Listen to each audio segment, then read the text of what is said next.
Doctor Abel, querido Abel, pido pues tu paciencia para que ahorita entres y me hagas favor de iniciar desde el inicio tu conferencia. Y por otro lado, a la doctora Erika, pues apoyándonos pues como siendo nuestra vicepresidente, dando esa pauta para poder darle continuidad en lo que a ti se refiere. Y en lo personal, pues aquí nos tienes. Muy buenos días. Iniciamos este importantísimo tema que a todos nos tiene verdaderamente ávidos de mayores conocimientos. El tema es consideraciones de la terapia respiratoria en la atención de pacientes con COVID-19, impartido por el técnico superior universitario en inhaloterapia, el Abel Reyes Pérez, con una amplia conocimiento en este tema, adscrito al área de urgencias del Servicio de Terapia Intensiva Respiratoria del INER, terapeuta respiratorio certificado por la Asociación Latinoamericana de Terapia Respiratoria, 2014-2018, coordinador académico de la Escuela de Terapia Respiratoria del INER 2014-2019, profesor titular en la Escuela de Terapia Respiratoria del INER, 2016 al presente, profesor adjunto en la alta especialidad de la terapia respiratoria para médicos neumólogos, un experto en el tema en este momento sobre la COVID. Muchísimas gracias. Hola, buenos días a todas y todos, personal de la salud. El tema por el que me invitaron a dar el comité, pues es consideraciones de la terapia respiratoria en la atención de pacientes con COVID-19. Entonces me voy a enfocar básicamente en estas tres rubros, que es la oxigenoterapia, la terapia inhalada y lo que tiene que ver respecto con los ventiladores mecánicos. Entonces, atendiendo esta situación de COVID, hay varias opciones no invasivas para ayudar a los pacientes con este virus que presentan dificultad respiratoria leve o moderada. Este tipo de alternativas pueden ayudar a que el paciente no sea llevado a una área de terapia intensiva, que actualmente en nuestro país están saturadas y son insuficientes, y que también requiera del apoyo de un ventilador mecánico. Sin embargo, también este tipo de terapias, de equipos suplementarios, pueden potencialmente aerolizar patógenos respiratorios, que es lo que más teme el personal de salud, porque cuando recién llegó la información publicada te decían que prácticamente todo lo que haces pues genera aerosoles, entonces de ahí la importancia de contar con el equipo de protección personal.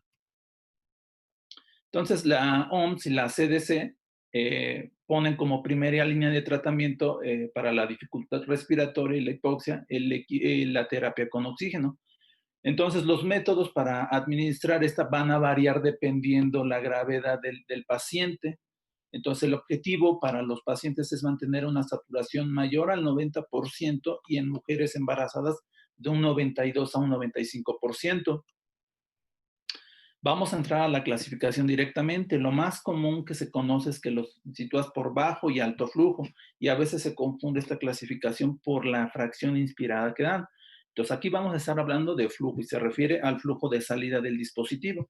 Entonces, la Asociación Americana de Terapia Respiratoria recomienda que puedan ser por bajo flujo, por alto flujo y por sistemas reservorio. Entonces, es baja, menos de 35%, moderada de un 35 a 60% y la alta cuando es una fracción mayor al 60%. Pues vamos a empezar primero con los de bajo flujo, que son las puntas nasales, que casi todo el mundo conoce. Estos son un dispositivo de plástico que el diámetro de los dientes tiene aproximadamente 1 centímetro, proporcionan no más de 5 hasta 6 litros por minuto. Realmente 6 litros es muy difícil que encuentren a un paciente porque con 5 litros el paciente te empieza a manifestar que ya tiene muchas molestias, que ya le empieza a lastimar el flujo, ¿no? Entonces aproximadamente dan un máximo de 40%, pero esta concentración puede variar dependiendo las demandas de flujo inspiratorio del paciente.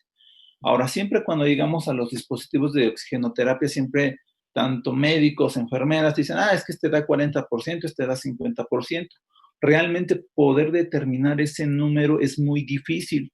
En la práctica diaria hay una tablita que solamente aplica para dispositivos nasales, pero que se toma para todo, ¿no? Entonces dice, está en 50%, está en 30%, aunque el paciente tenga mucha dificultad respiratoria, tenga la boca abierta. Entonces, el ejemplo que les voy a mostrar es ver de dónde salen esas cantidades o esas cifras. Estos números datan de un estudio de la década de los 60, entonces de ahí que ellos hipotéticamente ponen a un sujeto con un volumen corriente de 500 mililitros, un sujeto de unos 70 aproximadamente, con una relación inspiración de 1 a 2 y con una frecuencia de 20 respiraciones. Entonces, lo primero que vamos a tener que considerar es que el flujómetro se colocó a 5 litros por minuto y hay un reservorio anatómico que lo conforman tanto la naso y la orofaringe. En un sujeto con estas características que les acabo de mencionar, aproximadamente equivale a 50 mililitros. Teniendo en cuenta eso, entonces vamos a ver si tienen ahí una pluma y una hojita o si le quieren tomar una foto, es muy interesante. Entonces, ahí yo les pongo en la tablita que 5 es igual a 40%. Entonces, vamos a ver. Lo primero que tenemos que hacer es que esos 5 litros por minuto se conviertan a mililitros por segundo. Entonces, primero 5 litros a mililitros son 5.000 mililitros por minuto. Para pasarlos a segundos solamente los voy a dividir entre 60 y me va a dar 83.33 mililitros por segundo. Quiere decir que a 5 litros por segundo, cada segundo se están entregando 83 mililitros. Posteriormente, tengo un reservorio anatómico que aproximadamente en un sujeto de las características que les mencioné equivale a 50 mililitros. Voy a sumar esos 50 más los 83, me va a dar 133 mililitros. Entonces, tengo 500 de volumen corriente menos 133 mililitros del reservorio anatómico y de la cantidad que me está proporcionando el flujómetro, me quedan 367 mililitros, que realmente esos 367 es lo que el paciente respira o que el sujeto respira en una habitación, y esos están a un 21%. Esos los voy a multiplicar por 0.21 y me va a dar 77 mililitros. Entonces voy a tener yo 50 mililitros de reservorio anatómico, 83 de la fuente que viene al 100% y 73 que son del 21%. Tengo un total de 210 mililitros mezclados. Esos 210 los voy a dividir entre 500, que son, recordemos que vienen al 21%, me va a dar un total de 42%. Entonces, si se fijan, eso fue la manera en la que ellos se basaron para darlo. Ahora, desafortunadamente, en la práctica diaria, pues es imposible que tú puedas determinar eso, porque realmente todos los pacientes o todos nosotros tenemos un volumen corriente de 500 mililitros, tanto hombres como mujeres tienen el mismo reservorio anatómico, todos tienen la frecuencia de 20 y respiración nasal. La verdad es que no, ustedes lo han visto cuando les llegan los pacientes al consultorio, cuando llegan a una sala de urgencias, pues llegan taquipnéicos, llegan hablando, están desesperados, puede ser una persona de unos 50 como puede ser una persona de unos 80.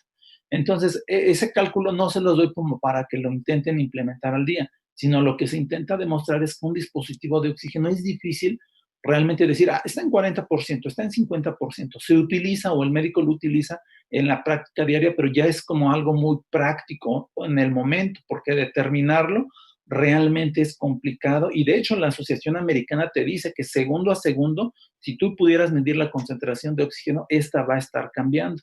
Ahora, les pongo aquí esta lámina con una cuestión de cuestiones que incrementan la fracción inspirada y lo que disminuye la fracción inspirada. Entonces, si le abro más al flujómetro, si tengo la boca cerrada, si tengo un flujo inspiratorio bajo, un volumen corriente bajo, frecuencia respiratoria baja y tiempo inspiratorio largo, me va a incrementar la concentración de oxígeno, incluso más de ese 40% que normalmente se menciona. ¿Qué lo va a disminuir? Todo lo contrario a lo que les acabo de decir. Entonces, aquí viene lo interesante, porque a partir de esta pandemia que hemos tenido, ha salido gran cantidad de información y cuando nosotros empezamos con esto aquí en México, realmente no sabíamos si teníamos miedo de todo. Entonces, los estudios que se han hecho para evaluar estos dispositivos han sido in vitro, han sido utilizando salas de presión negativa, que también en México, desafortunadamente, no contamos ni siquiera en el instituto en donde laboro, hay salas de presión negativa para todos. Entonces, se han hecho en estudios de maniquí y lo reportado es interesante porque dicen o han arrojado que la distancia de dispersión que se puede aerolizar puede ser de 30 centímetros a 1 litro por minuto, ¿vale? Y a 5 litros por minuto puede ser de 40 centímetros. 40 centímetros, pero estamos hablando en una sala de presión negativa. Por ahí salió también un artículo publicado en Europa que lo hicieron en condiciones normales, pero no queda muy claro. Tuvieron muchos errores en la metodología, pero que puede llegar a 5 litros por minuto hasta 1 metro de distancia, ¿no? Entonces, lo que se recomienda con las puntas nasales es poner una mascarilla quirúrgica, un cubrebocas quirúrgico, para disminuir esta aerolización de patógenos. Los siguientes sistemas con los que vamos a ir son los sistemas reservorio, y por los sistemas reservorio me estoy refiriendo a las mascarillas, no necesariamente a las que llevan el mismo nombre. Entonces, estos incorporan mecanismos para recolectar el oxígeno y lo almacenan para que el paciente entre respiraciones tome de ese gas que se acumula ahí. Entonces, generalmente proporcionan una fracción inspirada de oxígeno mayor que los sistemas de bajo flujo porque la dilución se disminuye, porque cubre la nariz y la boca completamente. Entonces, de estos tenemos 3 tipos. Tenemos la mascarilla simple, la mascarilla de reservorio, que hay de 2 tipos, que tenemos la de no reinhalación y la de reinhalación. El primero que vamos a ver es la mascarilla simple. Esta es desechable, igual cubre nariz y boca. Entonces, tiene unos pequeños orificios que pueden observar ahí, que esto es directamente para que en caso de que el flujo de oxígeno sea insuficiente para el paciente, él pueda tomar el resto del medio ambiente. Entonces, la distancia máxima que se reporta utilizando, esta imagen está muy bonita porque es una simulación de cómo lo hicieron con luz ultravioleta, es de que a 10 litros por minuto puede ser alcanzado una distancia de 40 centímetros. Entonces, al igual que con lo otro, con las puntas, la recomendación para la mascarilla simple es poner un cubrebocas al paciente encima de la mascarilla para evitar que esta distancia pueda incrementar. ¿Cómo puede incrementar? Con la taquipnea, si el paciente está hablando, si está bien sellado. Obviamente, básicamente por el volumen minuto que el paciente pueda tener. Los siguientes 2 sistemas son las mascarillas reservorio. Estas las conocen, las ubican muy bien. Tenemos la primera que está a la izquierda, que es la mascarilla de no reinhalación. Esta, para ambos dispositivos, es un mínimo de 10 litros por minuto. Entonces, la primera, que es de no reinhalación, da un aproximado de un 60 a un 80%. La de no reinhalación de un 40 a un 70%. ¿En qué difieren? Si pueden observar bien, ahí en la primera imagen que tengo, la de no reinhalación tiene 2 válvulas. Una válvula que está entre la bolsa y la mascarilla, que esa va a evitar que el CO2 que el paciente reinhale regrese a la bolsa. Y la siguiente es una válvula que está en el costado de la mascarilla, que lo que va a hacer es que se diluya menos el oxígeno y que el oxígeno del medio ambiente pueda diluir esa concentración del 100%. Por su parte, la otra, la verdad es que la otra difícilmente la van a encontrar en el mercado porque básicamente solamente quitarle las membranas y esto es todo. Con la otra vamos a tener una pequeña reinhalación de CO2 y tiene las 2 válvulas destapadas, por eso la cantidad menor de oxígeno que puede proporcionar. Para ambos casos, la bolsa tiene una capacidad de 1 litro, 1 litro que se puede almacenar y que el paciente puede tomar de esa reserva para satisfacer sus demandas de flujo inspiratorio. Entonces, la mascarilla de no reinhalación me parece que es la más segura de proporcionar oxígeno suplementario a los pacientes, ya que esta ayuda a limitar la dispersión de estos aerosoles. La distancia máxima que se ha reportado en esta es de 10 litros por minuto, es menor a 10 centímetros. Recordemos que esta la pueden llevar hasta 15, al igual que la otra es poner un cubrebocas por encima. La verdad es que es complicado porque difícilmente le ajusta al paciente o difícilmente el paciente tolera tener cubrebocas con la mascarilla. La recomendación es esa, que puedas poner una máscara quirúrgica, incluso no tener al menos una distancia con el paciente de 40 centímetros. La otra, la de no reinhalación, no se ha estudiado en ninguno de los casos, por lo mismo que les comento que es básicamente innecesaria, casi no tienen una indicación clara en qué momento hay que utilizarla. Ahora vamos a entrar con los sistemas de alto flujo. Estos sistemas de alto flujo es interesante porque actualmente con esta parte de la educación en línea han salido muchos webinars acerca de terapia de alto flujo y esos tienen que ver más específicamente a marcas. Lo que yo les traigo aquí es el alto flujo. El alto flujo tradicional no es necesariamente con un equipo costoso. Este sistema son de los más baratos que tenemos en los hospitales. Entonces, ¿estos a qué se refieren los altos flujos? No se refiere a que te dé una FiO2 alta. El alto flujo convencional surgió porque da una terapia, puede proporcionar un flujo de salida de hasta 60 litros por minuto. Entonces, este criterio se basa en que los adultos con un volumen corriente enfermedad es de 3 veces el volumen minuto. Entonces, suponiendo que 20 litros por minuto es suficiente para una persona que está enferma, si consideramos una relación IE de 1 a 3, pues son 20 por 3, son 60 litros por minuto. Entonces, esos 60 litros por minuto en teoría deben de ser suficientes para satisfacer esas demandas. Sin embargo, hay ocasiones en las que tienes que utilizar más de 60 litros por minuto. Entonces, el alto flujo que tenemos, o el primero que salió, desafortunadamente tiene una desventaja, a que entre más flujo den, la concentración de oxígeno se va a diluir mucho más.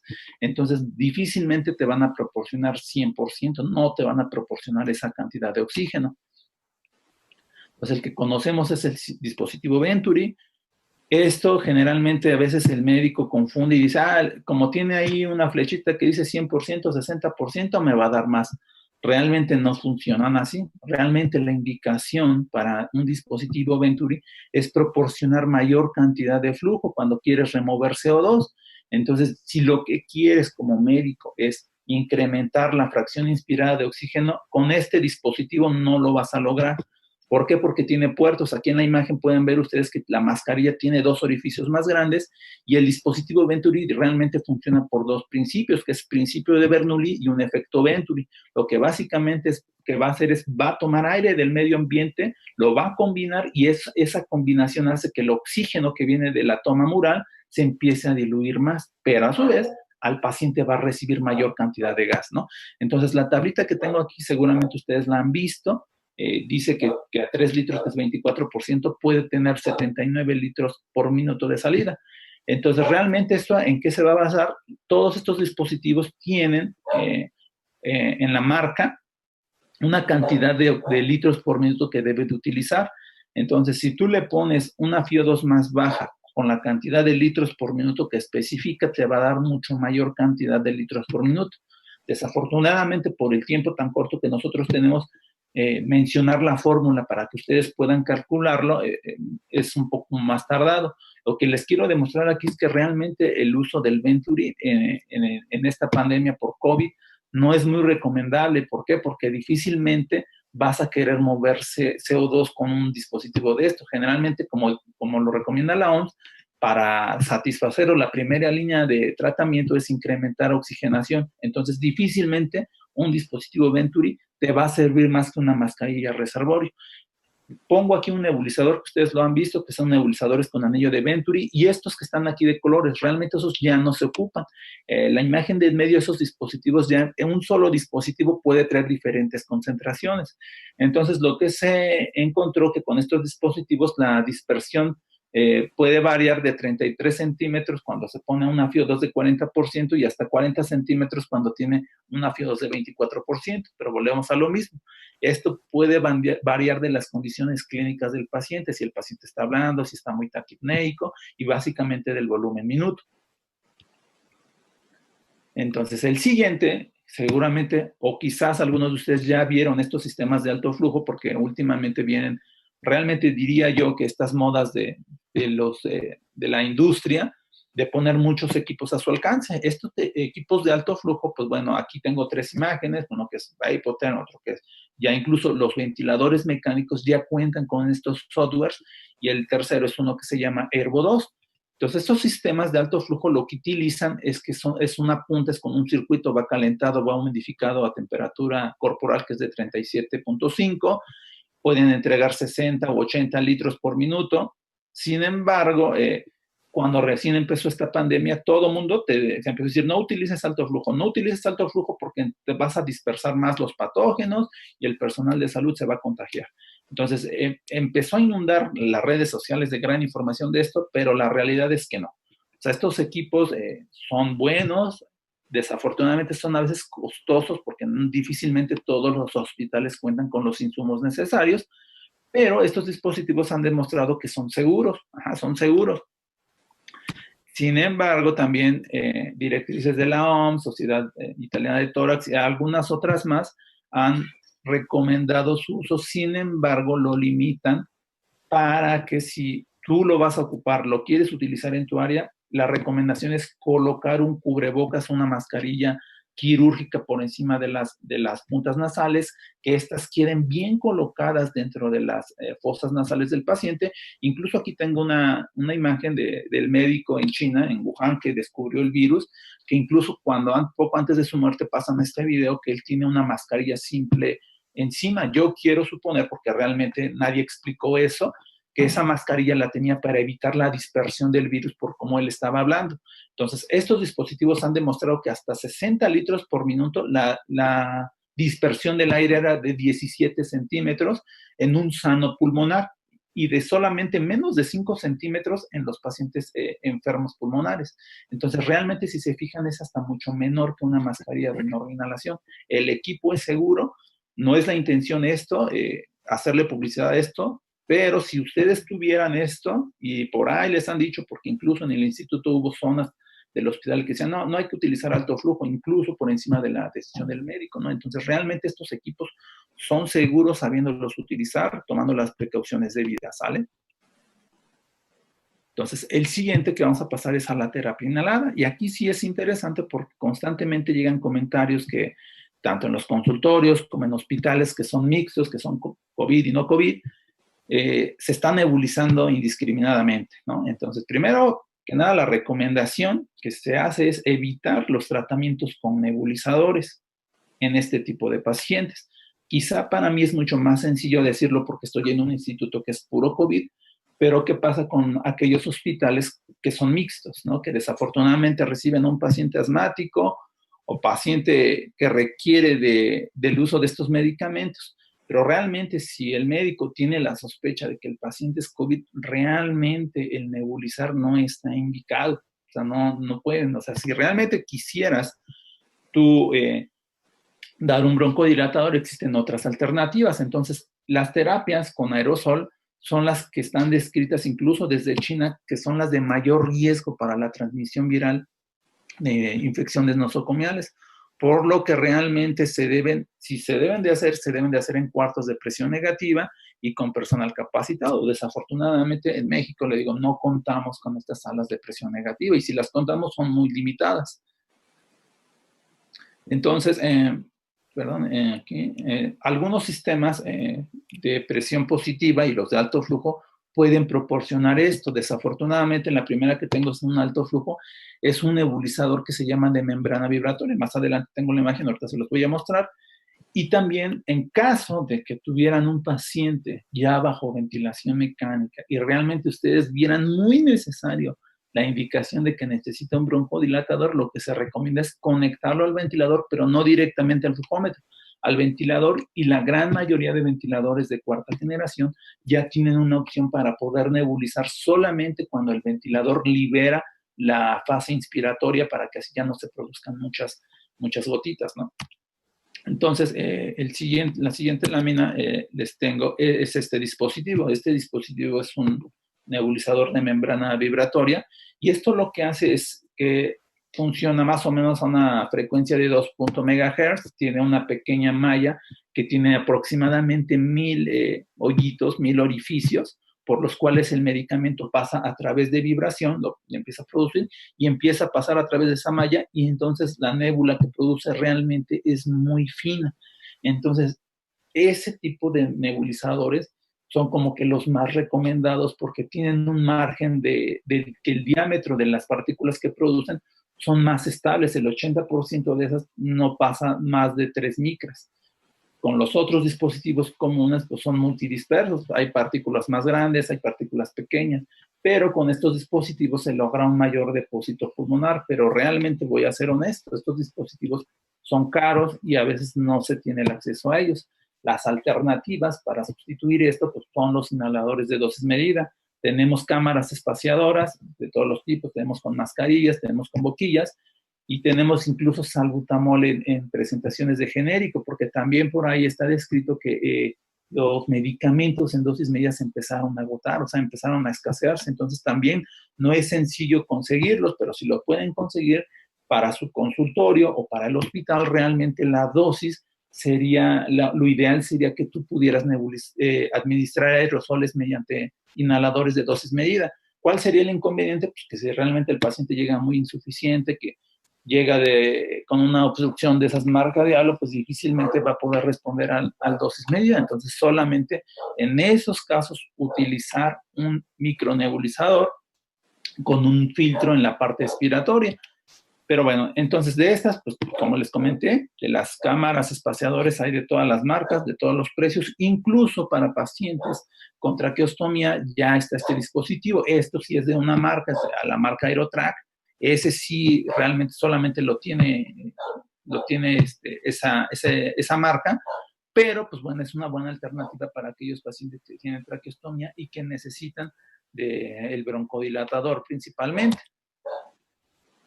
Ahora, ¿qué pasa con esto? Porque sí me han llegado comentarios ahí de compañeros que están en el IMSS, que están en hospitales, que realmente el medicamento inhalado en el paciente ventilado realmente ya es casi una rutina, ¿no? Incluso en terapias intensivas. Cuando te hablan de medicamento inhalado siempre te dicen, es que lo publicado y lo reportado es que puedes llegar hasta un 15 o hasta un 20% si haces la técnica correcta.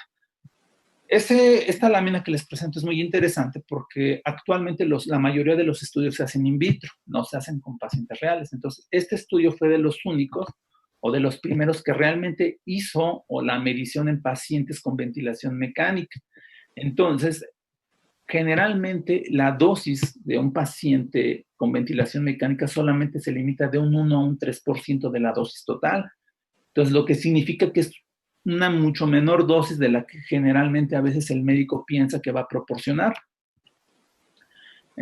Este estudio lo que hizo fue comparar la dosis medida contra el nebulizador JET tradicional que tenemos, compararon 5 miligramos de salbutamol contra 4 disparos de 100 microgramos de salbutamol. Entonces, ellos lo hicieron con una cámara espaciadora en la rama inspiratoria del ventilador, lo colocaron a 10 centímetros de distancia de la pieza en Y, otro lo conectaron a 20 centímetros y finalmente conectaron un micronebulizador tipo JET me parece que es a 60 centímetros, no lo puedo ver bien.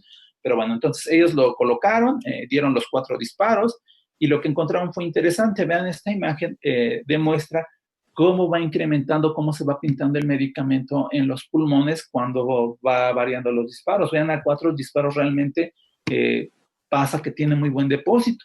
Y los resultados son más que interesantes porque demuestran que solamente el medicamento con micronebulizador tipo JET, que es el que normalmente nosotros utilizamos, es menor al 2%, es al 1%. Entonces, realmente el estar indicando nebulizaciones con micronebulizador JET a un paciente ventilado, pues realmente tiene muy pocos beneficios comparado con una terapia con dosis medida. Quizás sí incluya más tiempo del personal, porque realmente sí lo es, no es mucho más fácil agarrar, poner el micronebulizador y dejarlo ahí con el ventilador. Pero esto también influye mucho el tipo de espaciador que se elija. Aquí hay descritos muchos, de los cuales en la práctica diaria no los tenemos. El más común que tenemos es el dispositivo del medio. Tenemos algunas cámaras de la marca Aeroven que son colapsables, y el problema con los otros es que el espacio muerto que utilizan en el circuito a veces es mucho, y desafortunadamente eso también no es lo ideal. Las pequeñas válvulas que son unidireccionales tampoco hay mucha evidencia de que funcionen mucho. Entonces, generalmente los que más sirven son los colapsables y el otro que es el aerochamber para ventilación mecánica.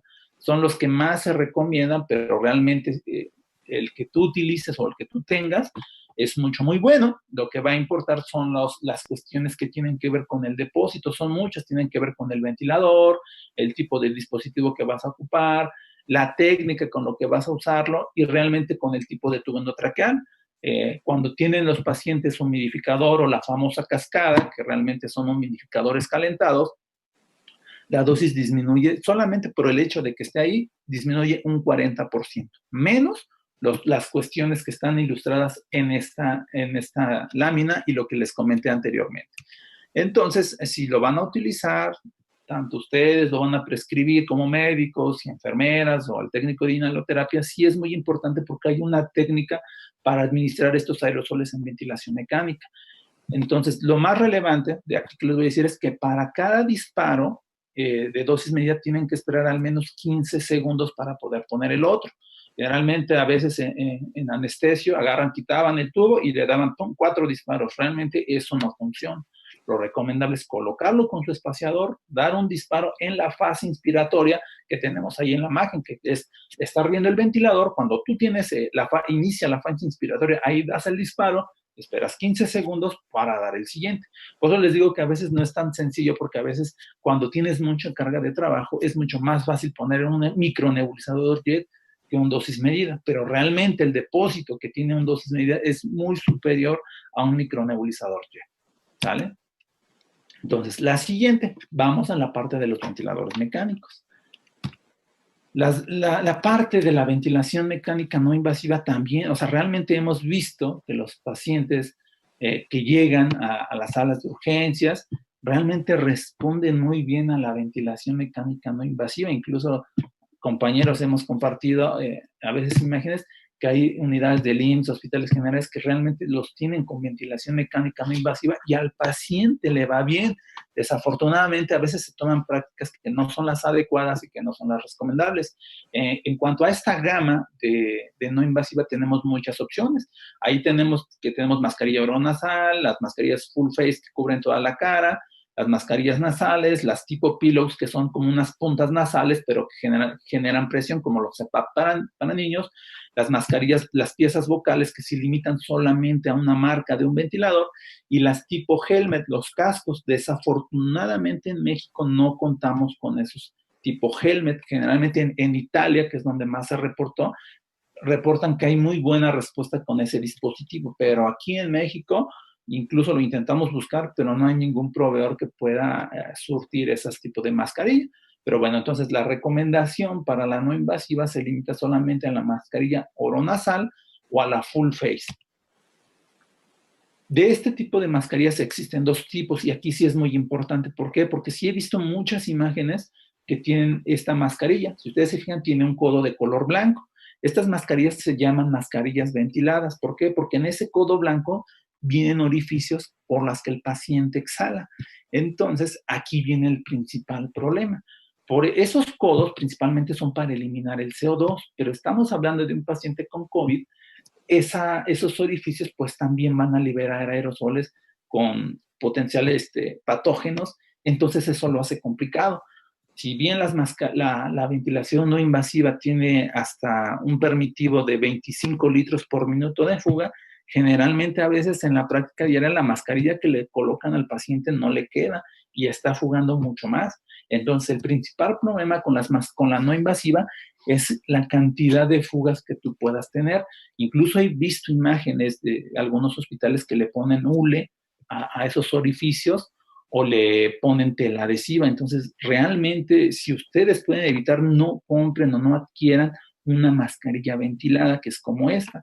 La que se recomienda son estas, que son las mascarillas no ventiladas, que son con codo de color azul. ¿Qué significa esto? Que para esta requieren un ventilador para críticos o un ventilador de soporte de vida que tenga un circuito de doble rama. ¿Para qué? Para que la rama vaya conectada a un filtro y tenga el filtro del ventilador y se liberen la menor cantidad de aerosoles.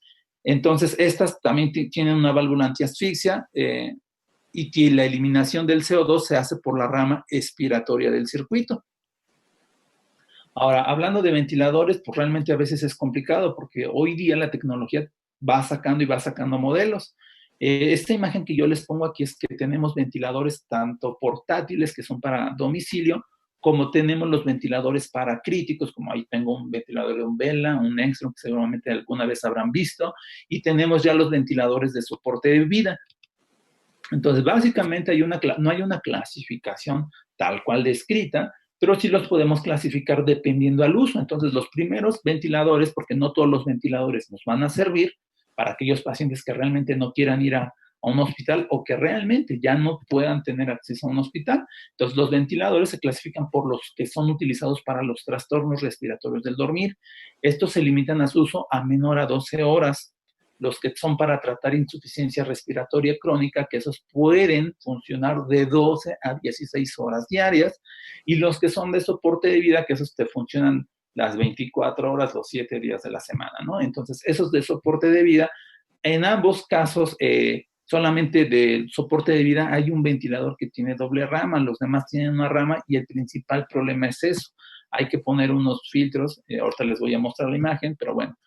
Respecto a la no invasiva, la no invasiva tiene muy buena respuesta. A los pacientes les va muy bien. Ojo, no significa que la no invasiva sea para todos, pero para los pacientes que cumplen con los criterios debidos, que el médico es quien debe de tomar esa decisión, la no invasiva es una muy buena alternativa. Sin embargo, aquí el problema es la dispersión, que por eso, por decir, en el instituto no ocupamos de esta. Entonces, se ha demostrado que la dispersión puede ser de 64 centímetros a una presión de 10 centímetros de agua, con una máscara ventilada. Y esa incrementa cuando se pone una presión inspiratoria mucho mayor. Por decir, el primero fue de 10 y el segundo se comparó 18 centímetros de agua de IPAP y esta alcanzó hasta poco menos del metro. Entonces, realmente la no invasiva es muy buena alternativa, pero desafortunadamente sí hay que ser conscientes. O sea, realmente la cantidad de aerosoles que generan son mucho mayores. Entonces, aquí también el Hemlet, le digo que es el único estudio que ha reportado que tiene tan solo de 2.7 centímetros, pero cuando se coloca un cojín inflable debajo del cuello. Entonces, como les comento, aquí en México no tenemos de esos dispositivos y realmente está descrito que ese cojín inflable para el cuello sí es un poco caro. Entonces, desafortunadamente, el Hemlet en México no sería una alternativa, solamente nos quedaríamos con las dos mencionadas que yo le estaba dando. Y la recomendación es la siguiente: poner un filtro en la rama expiratoria, tanto inspiratoria como expiratoria. El uso de los humidificadores calentados o las cascadas se trata de evitar al máximo, a menos que como médico consideres que el paciente tiene un manejo de secreciones muy difícil y que sea necesario. Y también colocar un filtro entre la pieza en Y del circuito y el codo de la mascarilla. Si vas a utilizar un ventilador que tiene solamente un circuito de una rama, pues es colocar tanto el circuito en la salida del ventilador, pero estos, aquí en la imagen se puede observar que tienen en el mismo circuito una válvula exhalatoria. Después de esa válvula exhalatoria, colocar un filtro antibacterial para reducir un poco la dispersión de aerosoles. Entonces, en esta les quiero poner una imagen. La no invasiva en los ventiladores para críticos viene descrita de la siguiente manera: no invasiva o no invasiva ST, que significa ventilación no invasiva espontáneo tiempo, y la otra es solamente ventilación invasiva. Yo aquí les pongo un ejemplo. Aquí tenemos dos. La diferencia entre una y otra es que en pacientes para críticos, cuando hablan de no invasiva, generalmente los médicos, lo primero que viene a la cabeza es el BiPAP, y a todo le dicen BiPAP, ¿no? Entonces, el BiPAP es una marca registrada. Aquí en la imagen pueden ver que dice BiPAP con una I minúscula. Esa se refiere a una marca registrada de Respironics, que es una ventilación binivel, que realmente es lo correcto como se debería de denominar. Entonces, aquí en la imagen yo tengo ahí una presión PSB, que significa presión soporte de 8, PIP de 4. Entonces, ahí, si yo tuviera un ventilador de domicilio, de los pequeños que solamente utilizan una rama, ahí yo estaría dando una presión inspiratoria de 12 y una EPAP de 4. Eso es lo que significa. Pero los pacientes paracríticos, ya sea diga presión soporte o presión inspiratoria, como en los dos ejemplos que les pongo ahí, en ambos casos no son IPAP. En ambos casos esa presión es por encima del nivel de PIP. Entonces, en el primer ejemplo tengo una presión inspiratoria de 8 y un PEP de 4. Si fuera así, es 8 por encima de 4, estamos hablando que serían 12. En el siguiente ejemplo dice presión soporte. Es exactamente lo mismo. En ventiladores para críticos, tanto presión inspiratoria como presión soporte son lo mismo, porque van por encima de ese rango de PIP, para que no se los olvide. Ahí está un ejemplo con las gráficas. ¿Y qué es otra de las malas prácticas que se hace? Las siguientes imágenes esas modalidades no son para no invasiva, ¿sale? Entonces, ni el APRB bifásico, ni el espontáneo, ni el duopap son ventilación no invasiva. Ahí hay una imagen que dice BiPAP, si se fijan, esa dice BiPAP con letras mayúsculas, la I es mayúscula a diferencia de la otra. A esa se refiere a una modalidad invasiva y esa terminología es europea, realmente ese modo viene de Europa. Pero esas modalidades no son para ventilación mecánica no invasiva. Seguramente alguien vio o alguien trató y el ventilador funcionó y el paciente estaba con las mascarillas. Funcionan porque en ambos casos esas modalidades permiten las respiraciones espontáneas del paciente y manejan tanto una presión alta como una baja. Pero por software esas modalidades no son para ventilación no invasiva y se debe limitar su uso, ¿sale? Entonces, ¿qué es lo que pasa una vez que ya tenemos el ventilador con el circuito? Con el circuito, con el filtro, con la nariz artificial, que es el famoso HME. Entonces, los circuitos, lo recomendado es no cambiar los circuitos de manera rutinaria. ¿Por qué? Porque hay centros, principalmente en los hospitales privados, que te dicen, los circuitos se van a cambiar cada 7 días. E indiscriminadamente se cambian ahí cada 7 días.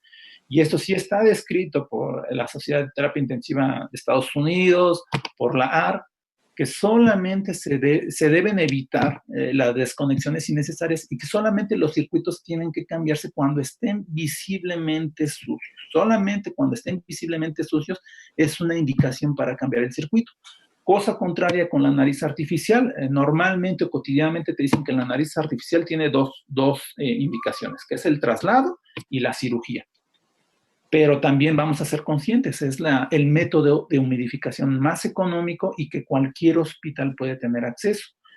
Esos normalmente no se cambian no menos de 48 horas, pero en el caso de esta pandemia, lo que puede estar descrito o lo recomendado es que pueden su uso, lo máximo que es recomendado dejarlos ahí son hasta 4 días, ¿sale? Entonces, para que también de manera rutinaria no estén cambiando los dispositivos, las narices artificiales cada 2 días y también esto contribuye. ¿Por qué? Porque al momento que desconectan al paciente del ventilador, es el momento en el que más aerosoles se generan. Entonces es muy difícil y es muy complicado si no tienes unas pinzas para pinzar, si no está colocado bien tu equipo de protección o incluso sabemos y hemos visto por redes sociales y por la televisión que hay hospitales que carecen a veces de ese equipo de protección personal. Entonces, para mayor seguridad del personal es no cambiar los circuitos de manera rutinaria a menos de que estén sucios y la nariz artificial puede durar hasta 4 días, eso si la nariz no está llena de secreciones. Entonces, esta imagen que pongo ahí es un video, seguramente todos por sus redes sociales, de Facebook, de WhatsApp, empezaron a llegar estos videos que vienen principalmente de Latinoamérica, por ahí me llegó 1 o 2 de España, la verdad ya no recuerdo porque no les hice mucho caso, pero en el que te decían que con un solo ventilador podías ventilar a 2 pacientes. Incluso me llegaron comentarios de compañeros de Oaxaca que había instituciones que decían que ellos ya estaban preparados para COVID, que ya tenían sus protocolos bien establecidos para ventilar a 2 pacientes con un solo ventilador. Entonces, afortunadamente, se los pongo, no porque lo quiero que lo hagan, seguramente lo vieron, pero la ARC inmediatamente que esto llegó, y lo digo afortunado, porque incluso a mí me tocó ver médicos que ya querían experimentar con ventilar a 2 pacientes con un solo ventilador, la ARC, aquí les pongo el documento, sacó su postura oficial ante esto. Entonces, si en algún momento ustedes se lo vieron, se los dijeron, o en algún lado lo pueden hacer, eso es no recomendado. O sea, realmente en qué situaciones se ocuparía este tipo de estrategias solamente en cuestiones de guerra, ¿vale? La ARC recomienda que no porque es difícil poder monitorizar la mecánica. Actualmente todos los ventiladores ya te informan la mecánica de los pacientes. Realmente estar con este tipo de terapias es estar ventilando a veces a ciegas porque no se entrega el mismo volumen corriente para ambos. Incluso se hizo los estudios pertinentes y se demostró que lo menos mal que pudiera hacer es manejar el modo por presión porque no varía tanto el volumen entregado en ambos pacientes. Entonces, solamente se los quería poner aquí porque Sí tuve comentarios de conocidos, sí escuché a algunos médicos que decían que lo iban a ocupar. Realmente no está recomendado utilizar un ventilador para ventilar a 2 pacientes. Entonces, la siguiente que les quiero mostrar es qué pasa con los ventiladores. Ok, ya pasé la parte de oxigenoterapia, ya vi la parte de los ventiladores. Tú como médico ya estás laborando en tu hospital y te toca entrar al área COVID y hay ventiladores, ¿no? Tú tienes tu equipo de protección y hay cosas que a veces se ignoran. ¿Por qué? Porque nosotros tenemos los ventiladores y decimos, tiene un filtro aquí, tiene un filtro allá, tiene la nariz y tengo mi equipo. Pero realmente los ventiladores, todos los ventiladores, y lo pongo en esta imagen, si la ven en la imagen superior izquierda, el ventilador dice ahí una exhalación y tiene un agujero. Todos los ventiladores liberan la parte exhalatoria de lo que saca el paciente, lo liberan al medio ambiente en el que nosotros estamos. Entonces, estamos hablando de una sala que tienes quizá 15 pacientes, 20 pacientes ventilados o que no están ventilados, pero que tienen COVID, que están tosiendo, que están hablando. Entonces, el ambiente en el que te desenvuelves como profesional de la salud, pues está lleno de esos aerosoles y todos los ventiladores lo ponen. ¿Por qué? Porque en algunos me tocó escuchar que decían, si vas a desconectar al paciente, cierra la puerta y no abras la puerta hasta dentro de 1 hora. Eso es mentira. ¿Por qué? Porque el ventilador, aunque esté trabajando, sigue sacando, sigue liberando esos aerosoles en el medio ambiente. Entonces, aquí los ventiladores tienen una rama inspiratoria y rama expiratoria, hablando de pacientes paracríticos. Aquí tengo una Avea, un Engstrom, un Puritan Bennett, muchos quizás los conocerán. Ilustro ahí las válvulas. El primero que dice Avea tiene una válvula, tiene una trampa de agua y lo blanco que se había es un filtro antibacterial. Ese filtro puede ser reusable o desechable. En el caso que ahí tengo, ese es reusable. Y su uso de estos, que tanto para el Puritan Bennett como para el Avea, pues no son más de 6, 8 meses, quizás hasta 1 año, dependiendo del uso. Pero realmente esos reutilizables son muy caros, son muy costosos, pero también hay desechables. El otro, la gran mayoría de los ventiladores tienen esos. La otra, en el ejemplo del Engstrom, tienen esa membranita blanca y tienen una válvula exhalatoria. Esa membranita blanca que ustedes ven ahí es la que va a proteger al ventilador de lo que el paciente esté exhalando. ¿Por qué? De práctica, antes de COVID, muchos ponían un filtro antibacterial en la rama expiratoria. Lo recomendado, y aquí puede quizá hacerles ruido a mucho personal, es que lo recomendado es no poner, hasta antes de COVID, era no poner filtro en la rama expiratoria. ¿Por qué? Porque muchos ventiladores tienen en esa parte el sensor del flujo expiratorio, muy pocos tienen un sensor de flujo proximal. Entonces, lo recomendado era poner el filtro en la rama inspiratoria. ¿Para qué? Para filtrar los gases que llegan al paciente y que no pudiera, digo, el gas que se tiene en los hospitales en teoría ya está limpio, pero siempre puede quedar con un residuo. Entonces, el filtro antibacterial era para proteger al paciente. Y en la rama exhalatoria, esas válvulas, ese filtro, tanto esa válvula blanca, son los encargados de proteger al ventilador. ¿Qué pasa con los ventiladores? Que a veces mucha gente piensa, ay, no, es que el ventilador se va a ensuciar, el paciente tuvo COVID y yo ya no puedo ocupar ese ventilador hasta que lo saniticen. Realmente estos ventiladores no ocupan desarmarse y abrirse. Incluso todos los ventiladores te dicen que no se deben de abrir y que no se deben de echar soluciones ajenas a lo que no es recomendado por el fabricante. Cosa distinta a una máquina de anestesia. Una máquina de anestesia sí es necesario abrirla, destaparla y limpiarla por personal capacitado. En el caso de ventiladores no, porque son solamente sensores que generan energía para que genere una presión en base al software que tú programaste. Todo lo que regresa del paciente, digamos, ya no entra dentro del ventilador, se va por las partes exhalatorias, que aquí pongo esas válvulas, salen por ahí al medio ambiente. Entonces, por ahí si alguien dice, no, es que no podemos ocupar el ventilador porque este paciente tuvo influenza. Entonces, eso es mentira. Realmente la recomendación incluso para limpiar los ventiladores te dice que puede ser solamente con cloro, puede ser con estas toallitas de cloro, con jabones enzimáticos, así con una fibra y limpiar los materiales, o esas toallas de peróxido de hidrógeno que hay en algunos hospitales. Con eso es más que suficiente para limpiar bien el equipo por fuera. Las válvulas que son reutilizables así se tienen que mandar a la selle para que tengan un proceso de esterilización por vapor. Entonces, la siguiente que pongo son esas membranas. Esas membranas tienen un tiempo de vida. Esas también se tienen que mandar a la selle. Va a depender de qué tanto utilices el equipo. Pero lo que sí quiero quedar muy en claro es que eso es lo que protege al ventilador. Ajá. Ahora, ¿qué sigue? Sigue esto de los filtros bacterianos.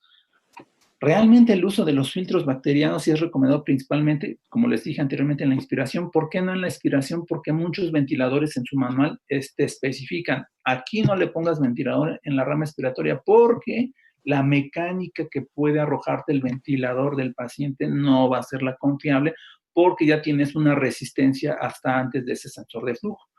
Pero entonces, ya viéndola, hay de muchos sabores, hay de muchos precios, de muchos modelos, y realmente que funcionan. Algunas tienen las funciones que son, además de ser narices, también tienen esa función de filtro, que son un poco más elevados, y los filtros antibacteriales. Yo les pongo esta, ¿por qué? Porque realmente eso es, incluso a mí para técnico, es algo que en general hasta esta pandemia no le prestaba yo mucha atención. Incluso no sé si habrán visto que ya hay mascarillas de snorkel que utilizan, que recomiendan que utilicen filtros como estos y son más baratas. Realmente el filtro antibacterial han salido los dos tipos, ¿no? Que son los cepa y los filtros antibacteriales común que conocemos. Los cepa son digamos que tienen una mayor eficiencia de filtrado que respecto a los demás. Las cargas virales de COVID son mucho mayores respecto a cualquier otro virus.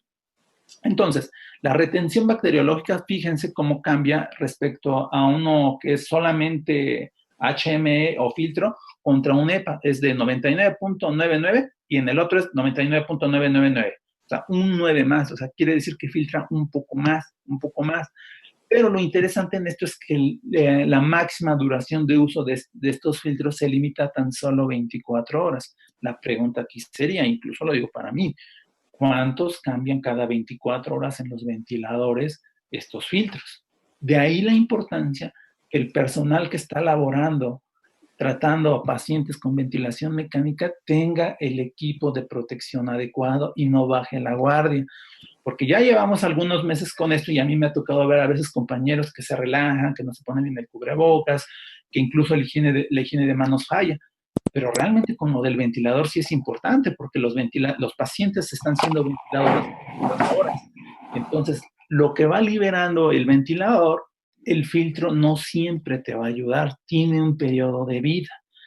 Realmente de los filtros no hay un cambio, o sea, he visto, solamente hay recomendaciones para narices y para circuitos, pero realmente no hay una recomendación para el filtro. Entonces, el filtro, en este caso de COVID, sí va conectado tanto en la rama inspiratoria como en la rama expiratoria con una nariz artificial. A eso le sumamos que los ventiladores tienen un filtro exhalatorio o que tienen una membrana que es la que protege al ventilador. Esta última imagen que yo les pongo aquí es precisamente el desempeño de todos o cada uno de nosotros, porque nuestros hospitales pues, están cada día más saturados. Tenemos zonas COVID que están muy con pacientes con ventilación mecánica, les digo pacientes que no están ventilados, pero al final de cuentas tú como personal de salud estás expuesto no solamente en una área de urgencia, sino desde el paciente sospechoso que te llega a tu consultorio y que te pide una valoración. Entonces, de ahí la importancia que vuelvo a repetir, es el equipo de protección lo debes de traer siempre al 100% y no te debes de confiar. ¿Por qué? Porque la producción de aerosoles está siendo continua. ¿Por qué? Porque los ventiladores que te digo siempre liberan toda esa parte al medio ambiente. Entonces, aquí tengo un videito y unas fotos. Estas me las hicieron favor de compartir de un hospital privado. Si pueden observar en la primera imagen de la izquierda, es un paciente con ventilación mecánica no invasiva. Tiene una mascarilla no ventilada, aunque tiene un ventilador con un solo circuito. Le pusieron un filtro después del codo para que así lo que sale se esté filtrando. Y realmente a los pacientes les va bien. La siguiente imagen es una paciente con puntas de alto flujo. Estas son ahí del instituto, vean, ese sistema es un sistema de alto flujo que realmente, le digo, es interesante ver eso porque a los pacientes, antes de la pandemia de COVID, la indicación para estos equipos es insuficiencia respiratoria tipo 1. Sin embargo, sí ha demostrado que puede generar presiones de 4 centímetros de presión positiva cuando se tiene la boca cerrada, lo que ayuda también a reclutar a los pacientes. Pero vean, la paciente está muy tranquila, en teoría le va muy bien, los signos, habría que ver la gasometría, pero son pacientes que se mantienen estables y que puedes, como personal de salud, estar seguro que quizás son de las alternativas menos agresivas en la cuestión de aerolizar patógenos. Entonces, para finalizar, las conclusiones con las que vamos a quedarnos son que los sistemas de alto flujo de oxígeno son seguros si se coloca una mascarilla. Y vuelvo a lo mismo, yo lo hincapié, porque lo primero que llegó de información de Europa es no utilices alto flujo. Realmente se satanizaban este tipo de terapias, pero no. Yo les digo que no. Incluso hay muchas pláticas por YouTube, hay mucha información que han dicho sobre esto, que hablan una hora quizá más, exactamente solamente sobre este sistema. Entonces, si ustedes cuentan con ese tipo de sistemas, tengan la seguridad de que van a estar bien, ¿sale? La segunda es no retrasar la intubación endotraqueal utilizando estos tipos de sistemas, ¿no? A veces te dicen, ay, no se quiere intubar, ponle mascarilla, no jala, ponle puntas de alto flujo, no jala, ponle la no invasiva y terminan intubándolo. Lo único que va a pasar con eso es que van a incrementar la mortalidad del paciente. Entonces, no se debe, si el paciente desde que tú lo recibes tiene criterios para intubar, no la retrases intentando poner otra cosa. Entonces, para la parte de terapia inhalada, si se requiere broncodilatadores, pues lo más recomendable es utilizar los inhaladores de dosis medidas. Si realmente no tienes los recursos, estás en un hospital que lo único que tienes son dispositivos JET, pues bueno, lo menos mal sería utilizar un dispositivo JET, una pieza en T con un filtro antibacterial. Sí es importante mencionar que en los IDM sí es necesario poner una cámara espaciadora. ¿Por qué? Porque el depósito, si no utilizas esta cámara espaciadora, la técnica para el paciente es muy complicada, coordinar el disparo con la inhalación. Entonces, realmente lo que todos los artículos expertos te recomiendan es siempre utilizar una cámara espaciadora, ¿vale? Y pues bueno, finalmente para la parte de los ventiladores es evitar esta desconexión rutinaria de los ventiladores. Aquí no aplica eso de cada 7 días. Desconozco si en los hospitales privados ante esta pandemia lo siguen haciendo. Obviamente, esto genera un costo para el paciente, pero lo recomendable es evitar estas desconexiones al máximo. Yo con esta diapositiva termino. Agradezco a todos y todas por su amable atención y pues bueno, muchas gracias. Y ahí está mi correo electrónico por si alguien tiene algún comentario o alguna duda, con mucho gusto pues la responderé. Muchas gracias. Bien, pues muchísimas gracias. Que realmente lo que nos has enseñado es esa parte que vemos en la vida cotidiana, tanto la parte hospitalaria como en la parte de la parte rural, que es donde estamos las más de los médicos en de primer contacto. Muchísimas gracias. Solamente quisiera ver si hay alguna pregunta que podamos contestar. Y si no, pues aquí tenemos el correo para que se puedan comunicar para contigo, ¿verdad? Y hacer lo necesario.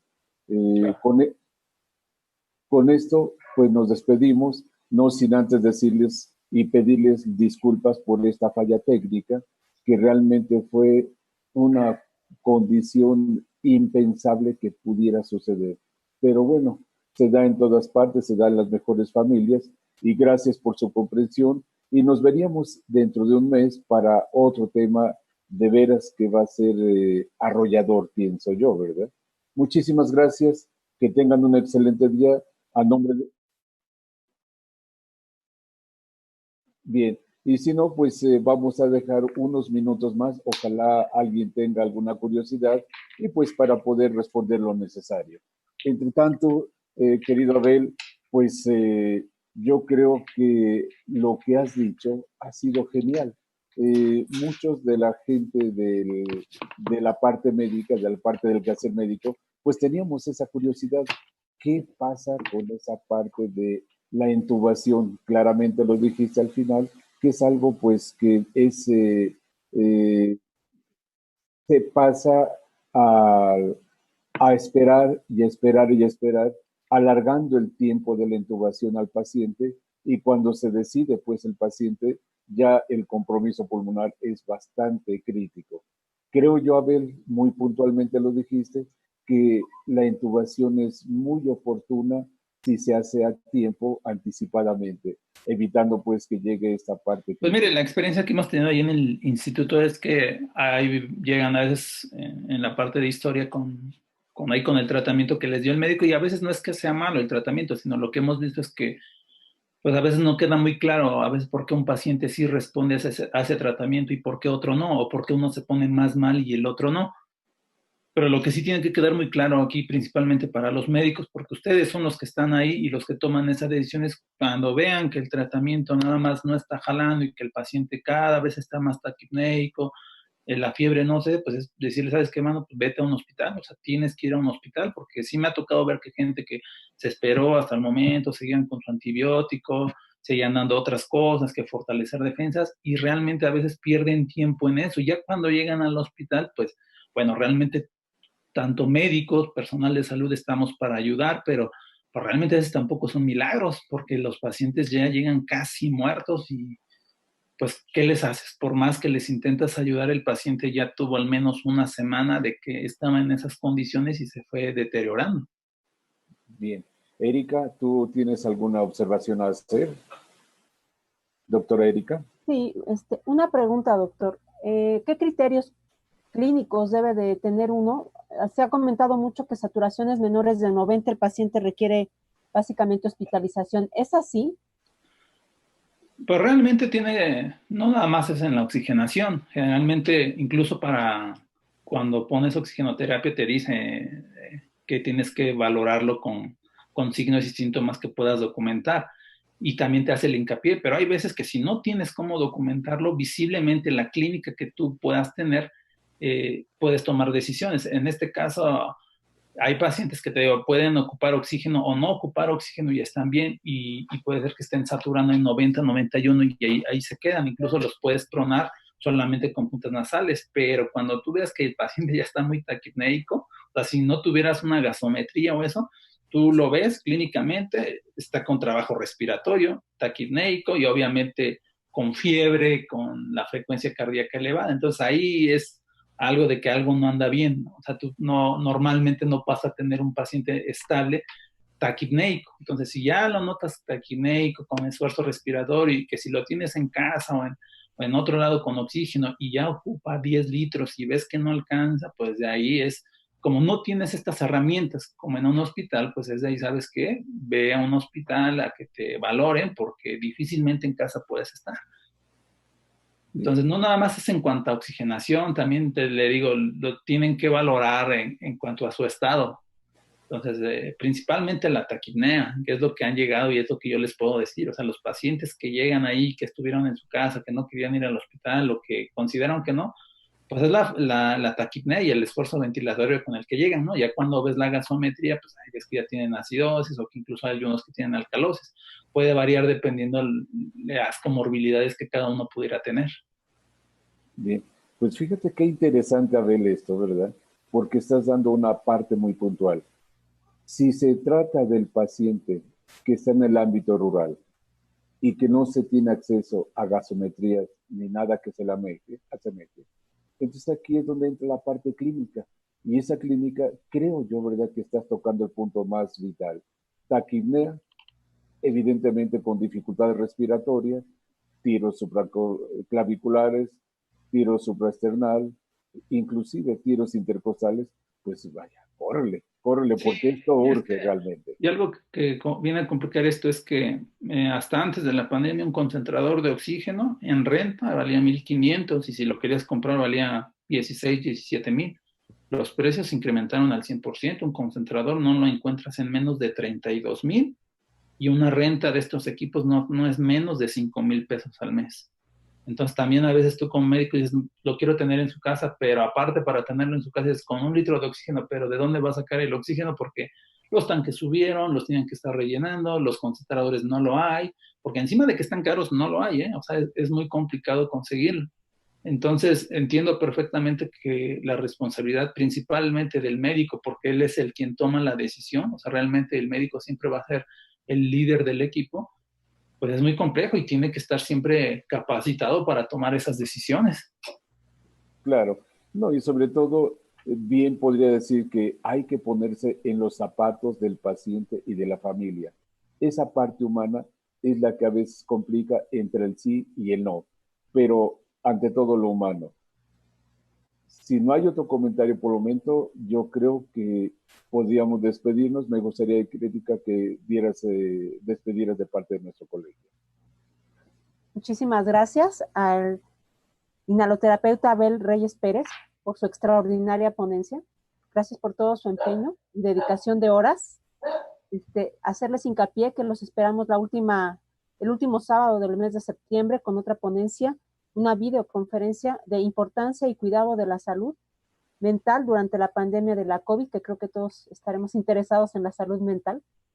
Muchísimas gracias. Esperamos volver a contar con la participación de el inhaloterapeuta Abel Reyes Pérez. Muchísimas gracias.